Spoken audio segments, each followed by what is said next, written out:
merci. Donc, j'ai un peu explicité le titre que m'avait donné avec son esprit espiègle Raoul Meyer, puisque quand passait le pied au chirurgien, il y a la difficile question des indications de la prise en charge chirurgicale des tendinopathies d'Achille.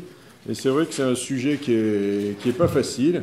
Et quand Raoul me l'a proposé, ça m'a un peu laissé dubitatif, puisque nous on dit ben, on va opérer ce qui ne guérit pas avec le traitement conservateur, mais c'est vrai que c'est beaucoup plus compliqué que ça. Et puis finalement, ce n'était pas une mauvaise idée, parce que ça implique pas mal de réflexion. Alors, d'une façon générale, je remarque que mon problème le plus important dans la pratique quotidienne, c'est celle de l'indication. Je n'ai pas la technique opératoire, finalement, avec un peu d'expérience, on finit toujours par se débrouiller.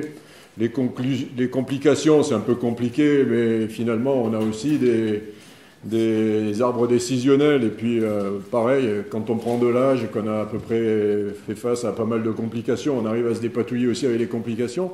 Mais continue toujours à me poser problème l'indication. J'ai toujours des scrupules vis-à-vis de l'indication, donc c'est vrai que c'est pas inutile de vraiment se poser ce genre de questions. Pourquoi c'est un problème difficile en chirurgie orthopédique? Parce que c'est une chirurgie fonctionnelle. Quand on opère un truc mortel, c'est moins difficile. On se dit, bon, soit on l'opère, soit on meurt, donc c'est plus facile de décider d'une intervention. Chirurgie orthopédique, on peut l'opérer, mais on peut aussi ne pas l'opérer. Et c'est vrai que si les gens sont très malades, je dis souvent, quand les gens sont malades, on les soigne d'abord et puis on va les opérer après dans notre spécialité. Donc c'est vrai que chirurgie fonctionnelle, c'est toujours plus difficile de décider d'une indication que dans la chirurgie plus vitale. On a toujours un risque de résultats décevants, de résultats incomplets, voire de résultats franchement mauvais, de gens qui peuvent avoir plus mal après qu'avant. Donc ça, c'est toujours difficile à évaluer. On a quelques statistiques sur lesquelles se reposer, mais tout cas reste individuel et donc c'est pas évident. Et puis on a aussi un conflit d'intérêts dont il faut qu'on ait conscience, comme si vous demandez à un podologue est-ce qu'il faut des semelles orthopédiques, souvent il va vous dire oh, oui sûrement bien sûr il faut des semelles orthopédiques. Si vous demandez à un chirurgien est-ce qu'il faut une intervention, est-ce qu'il va automatiquement dire est-ce qu'il faut une intervention?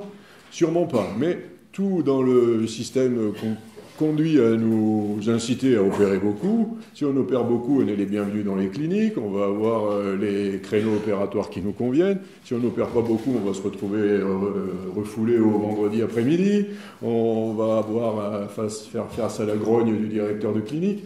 Et donc il y a sûrement un peu de pression financière, comme chez les podologues, mais il y a aussi une pression institutionnelle, et même si un chirurgien est salarié, on a la pression du niveau d'activité.